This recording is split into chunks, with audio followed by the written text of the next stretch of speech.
CPOE Lab Orders Overview. Diagnostic lab tests are an integral part of any medical provider.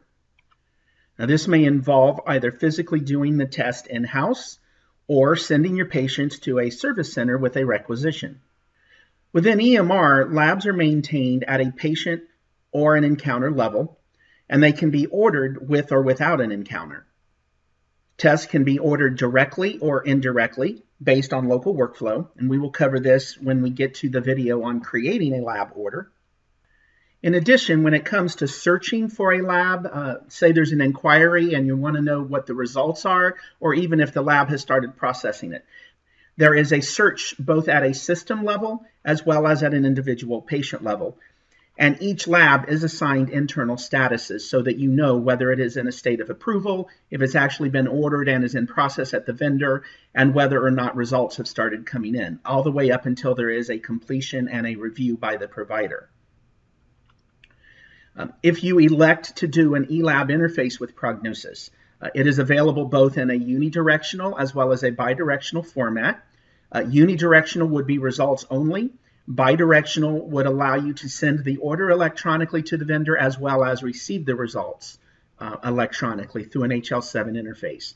This is also covered in a separate video specifically dealing with the eLab interface. When doing so, based on the vendor specifications, there is an automatic ABN as well as additional data as required. And then finally, the results can be available via structured data, or if you get them via fax or scan, the diagnostic report can actually be attached to the chart. In some cases, you may get both.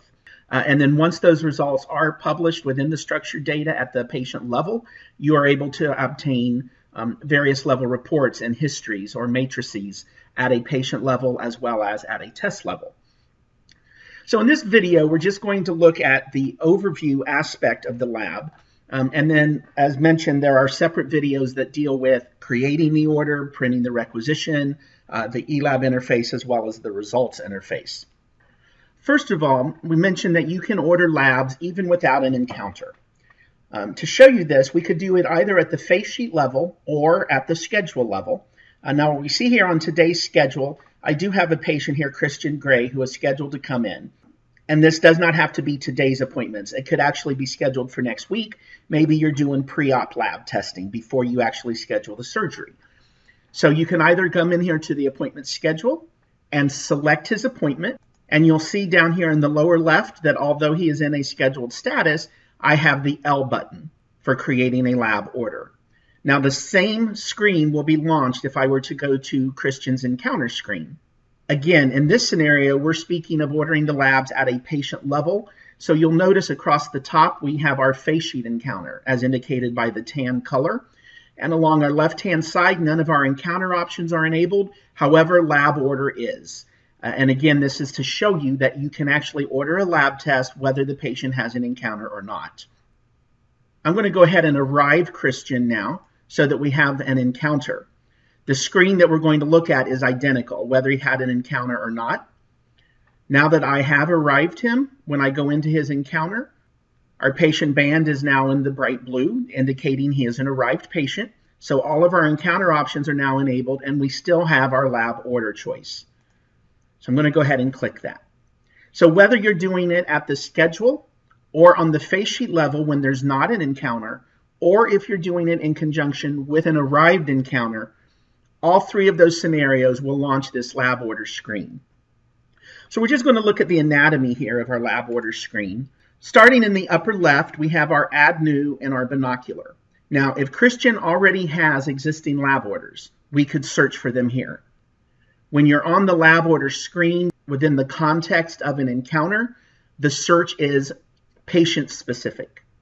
If you wanted to add a new order, it initially launches in data entry mode when there is not an existing lab opened for that encounter date. So in our case here, since we've just arrived him, we have not yet created a lab order on May 7th, so my screen automatically launched in data entry mode. And you can see that here by the status as stating entered. And you can simply go ahead and complete the order.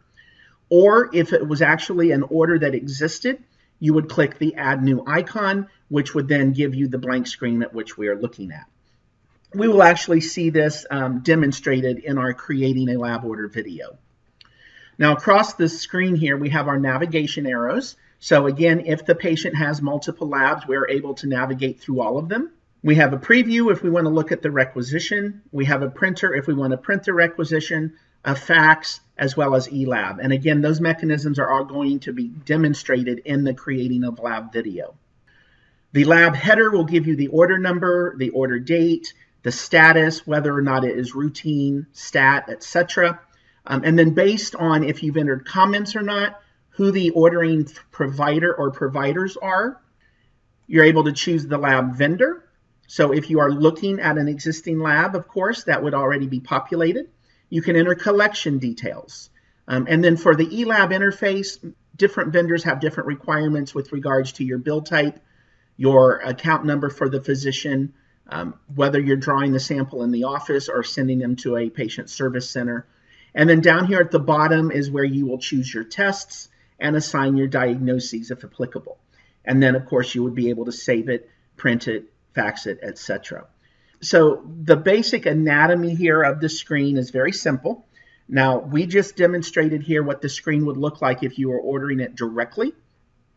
We also have an indirect option, which is covered in more detail when we get into physician workflow in the Creating Lab video, but that would consist of on the assessment screen, the physician can actually order his lab test simply by going in here and choosing from his preferred list what labs he would like.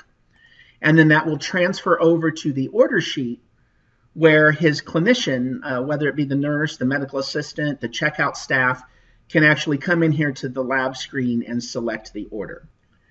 Now you'll notice on our encounter screen, we also have a lab result option. Lab result will actually show us the results once they have been posted. And you see here the results received as the default status. Now, if the results have not been entered yet and you're looking for the status, then up here at the top we have our CPOE tab. CPOE stands for Computerized Provider Order Entry. We do have an option for lab order and an option for lab results. There are properties that govern different preferences on how these screens can be utilized. The default logic would be if you're looking for an order that has not yet been resulted, it will show here under the lab order screen.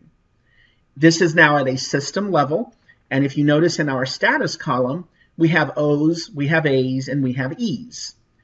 E stands for entered. That means the lab is in process. Somebody is currently keying that lab but has not yet approved it.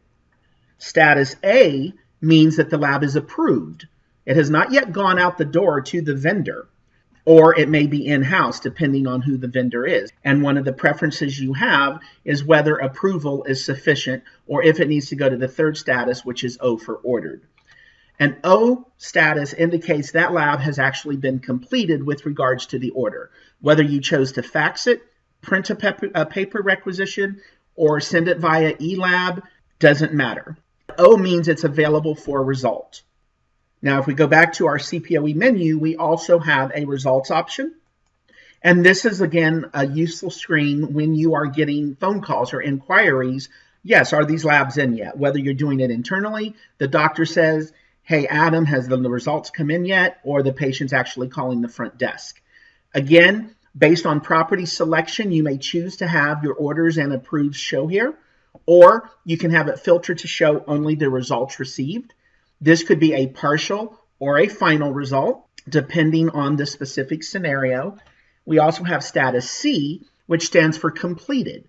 Completed means every test does have a result. It may or may not mean the physician has actually approved it.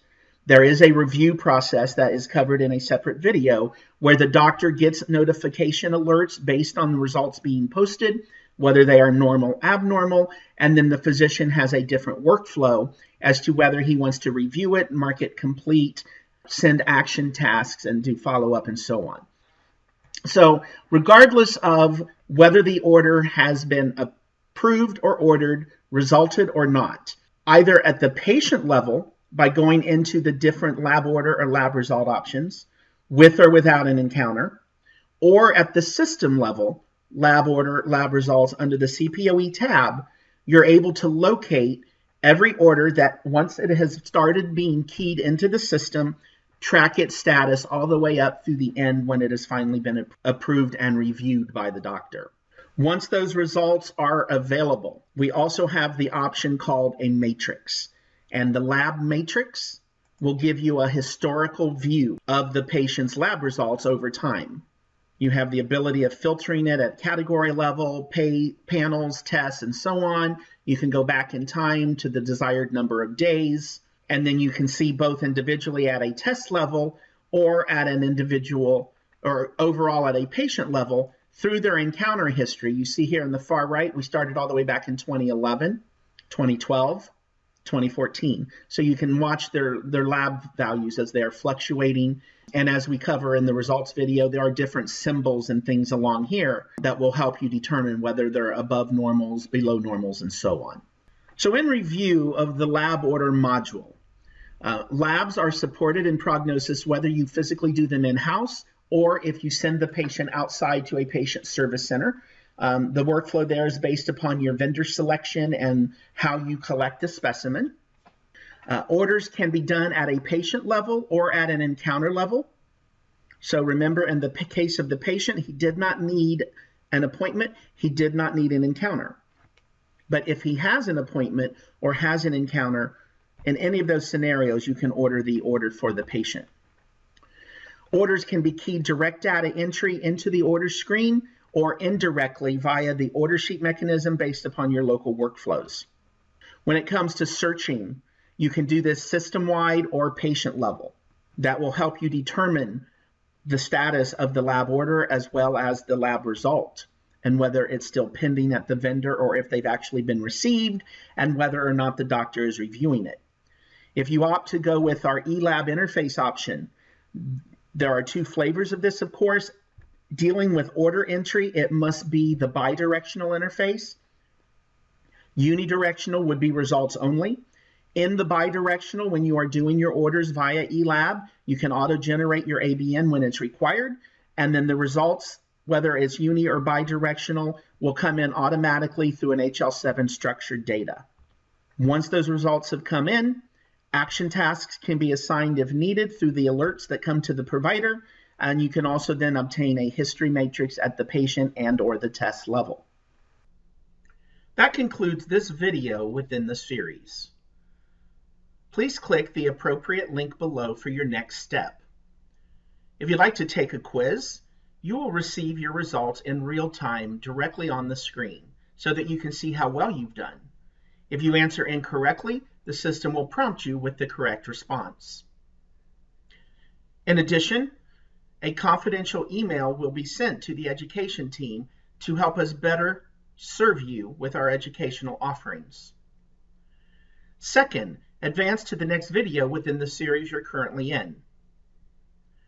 And finally, return to the video library main page. As always, feel free to contact us through the Resource Center or email with any additional questions or comments.